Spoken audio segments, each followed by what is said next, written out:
mother's cooking in the home.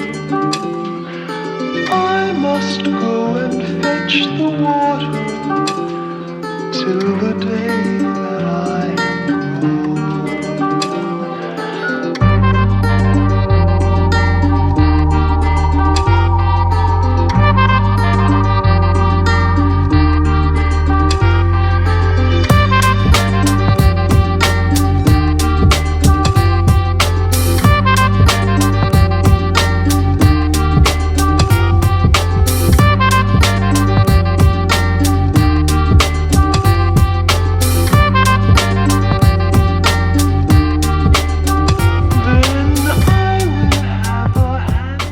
D'abord, un grand merci pour tous ceux qui sont venus. Donc vous êtes une aide précieuse pour nous, ça c'est clair.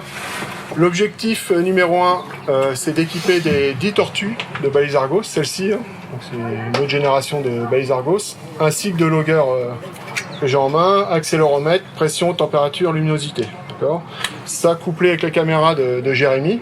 D'accord. Donc normalement on équipera à peu près 3 tortues de caméras par jour, c'est ça. Et évidemment, prendre le maximum aussi de tortues dans le cadre du suivi marquage, capture, remarquage, d'accord, pour aussi le suivi de la croissance et aussi de la dynamique de population. Donc ça, c'est la grosse priorité. Comme l'a dit Damien, l'objectif, c'est le maximum de tortues. Donc il nous a mis la pression grave. On est à 80 tortues, entre 80 et 120. Bon, là, la fourchette est assez large, mais bon, on a réussi à peu près à le faire les années précédentes. Donc avec un peu de chance et un travail assez coordonné, on devrait en tout cas essayer de s'approcher de ces scores-là. Depuis 2013, le CNRS réalise un suivi des populations de tortues vertes en Martinique. Donc ce suivi consiste au marquage des tortues via des puces électroniques qui sont implantées dans la nageoire antérieure droite des tortues. On réalise également des photos des faces droite et gauche des têtes des tortues pour la photo-identification, ces deux méthodes permettant un suivi sur le long terme des populations. On réalise également des biopsies, toujours sur la nageoire antérieure droite des tortues, ainsi qu'un prélèvement d'écailles sur la carapace des tortues. Alors l'objectif de ces prélèvements, le premier étant la sélection alimentaire, donc mettre en évidence quels sont les aliments sélectionnés au fur et à mesure des mois par les tortues, via l'analyse des isotopes stables, et aussi le deuxième objectif étant de connaître les origines de ces tortues via la génétique.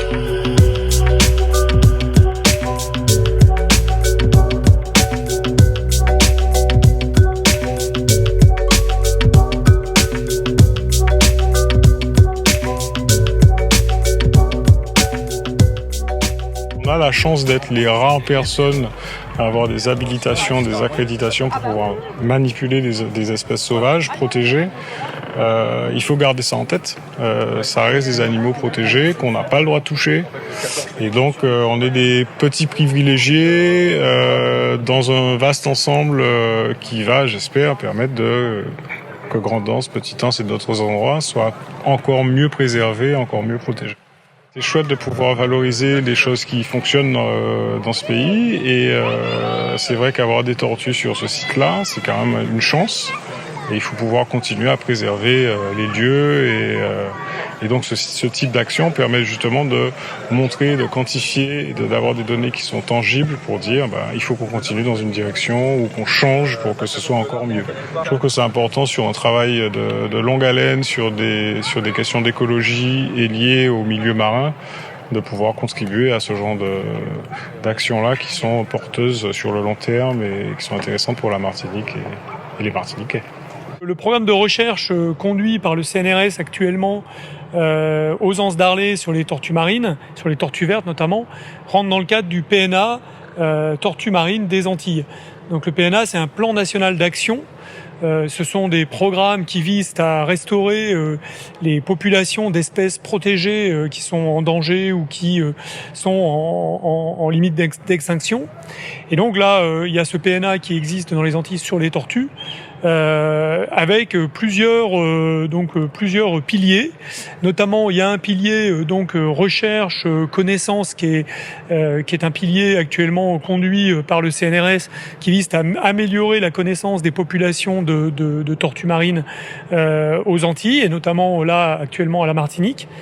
Il y a un pilier qui vise à la restauration, donc à limiter les facteurs, les pressions sur les tortues. Donc par exemple, les pressions, ça peut être les prédateurs donc des tortues, mais comme les mangoustes ou les chiens. Donc on va essayer de limiter la prédation sur certaines plages. Ça peut être aussi l'usage de certains types de filets dans lesquels les tortues pourraient se prendre. Donc là, on limite directement les pressions sur les tortues. Et puis, il y a un troisième pilier qui vise à sensibiliser le grand public, à l'éducation du grand public et notamment des enfants, donc à travers des actions scolaires. Alors parfois, plusieurs actions peuvent se combiner, notamment dans le cadre des actions de connaissance. Il y a des relâchers de tortues qui vont être faits ou qui ont été faits, avec présence du grand public, avec présence d'enfants pour leur montrer qu'est-ce que l'on fait, pour leur expliquer comment on étudie les tortues. Donc il faut bien avoir conscience qu'en fait ces tortues ont frôlé l'extinction, puisqu'on est aujourd'hui à un niveau de population qui correspond à peu près uniquement à 10% de ce que c'était à l'origine. Donc c'est très très faible et il y a encore un gros travail de préservation à mener.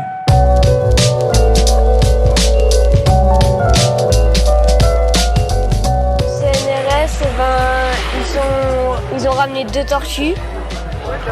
Ils sont dans des bacs et ils sont en train de les mesurer, voir si tout va bien.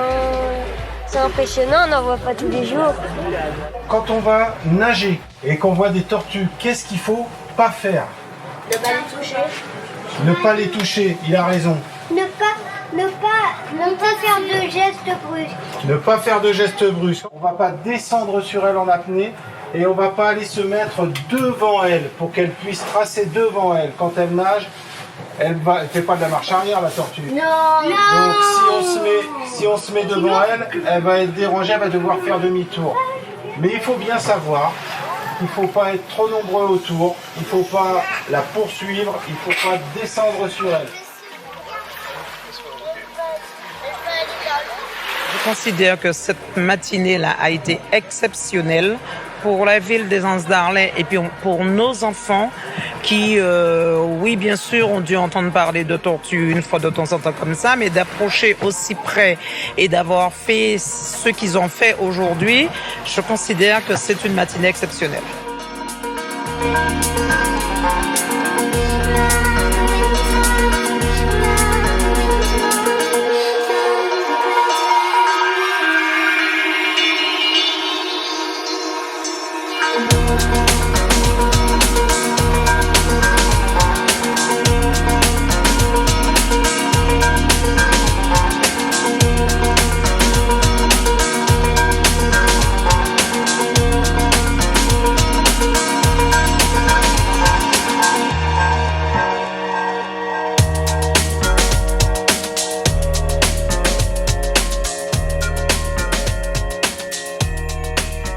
C'est vrai que c'est une vraie aventure humaine et c'est ça qui est chouette dans ce genre d'aventure-là, c'est que au-delà de l'aspect écologique, du fait d'aller chercher les tortues, de passer des heures et des heures dans l'eau pour essayer d'en choper, mais c'est le fait que plein de gens s'impliquent sur le même objectif et ça c'est chouette.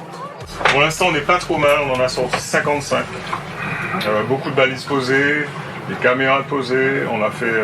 c'est compliqué cette année, les conditions sont pas optimales. Maintenant, on va essayer d'aller vraiment à l'essentiel. Aujourd'hui, il nous faut au moins 2 grosses tortues pour poser des balises. Il nous faut au moins 2 autres tortues pour poser des caméras. Alors, les balises Argos vont nous servir dans un premier temps, en ce qui concerne la Martinique, à définir les zones d'alimentation principales des tortues vertes. Étudier leur comportement de plongée, et également déterminer les rythmes d'activité de ces tortues. Elles vont nous servir aussi à déterminer les zones d'alimentation et de reproduction finale de ces tortues lorsqu'elles partiront en migration, puisqu'on a pu mettre en évidence justement grâce au suivi satellitaire et au suivi de capture, marquage en capture, que certaines tortues à partir d'une taille définie c'est-à-dire ici à peu près 80 cm, qui correspond à la maturité sexuelle, partent en migration vers d'autres sites connus de reproduction, mais sur l'Atlantique, ce qui montre à quel point la Martinique est très importante au niveau mondial, puisque c'est une zone de développement des tortues immatures, qui, lorsqu'elles ont atteint la maturité sexuelle, vont partir en migration dans des zones qui étaient jusqu'à maintenant inconnues. Grâce au suivi satellitaire, on a pu mettre en évidence que des migrations multidirectionnelles qui vont de la Floride, Afrique, Brésil, Colombie, Venezuela, Mexique, ce qui est quand même assez impressionnant. Donc ça, couplé à la génétique, puisqu'on fait une étude génétique en parallèle, montrera bien justement l'importance de la Martinique, justement, puisque toutes ces tortues qui sont actuellement en Martinique sont les futurs reproducteurs des colonies de l'Atlantique. Nous allons étudier aussi dans le cadre de ce programme la valeur énergétique des aliments consommés par les tortues vertes, donc qui sont généralement des phanérogames ou des algues, donc des herbes marines ou des algues. Le but est, puisque là pour l'instant nous avons pu mettre en évidence quel type de phanérogame ou d'algues était consommé. Maintenant il est important de comprendre pourquoi. Est-ce que c'est lié à la valeur énergétique de ces différents aliments ou à un autre facteur? Donc à Strasbourg, nous allons commencer ces analyses via la calorimétrie. Donc on va utiliser une bombe calorimétrique qui nous permettra de mettre en évidence, de quantifier la valeur énergétique de chaque aliment.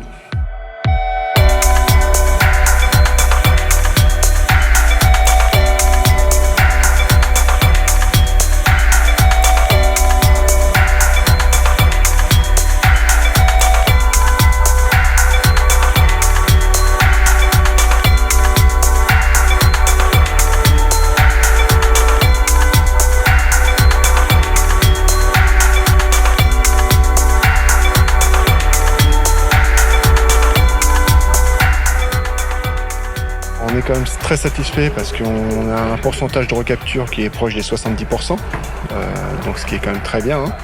En revanche, on s'aperçoit qu'il y a quand même moins de tortues des années précédentes. Et ça, je pense que c'est quand même lié, à mon avis, au dérangement et peut-être d'autres facteurs qui nous sont encore inconnus. Donc il est important de continuer effectivement le suivi des populations, et cela sur de nombreuses années, pour arriver à définir justement une dynamique de cette population. Et essayer de comprendre quels sont les facteurs qui influent justement sur cette dynamique.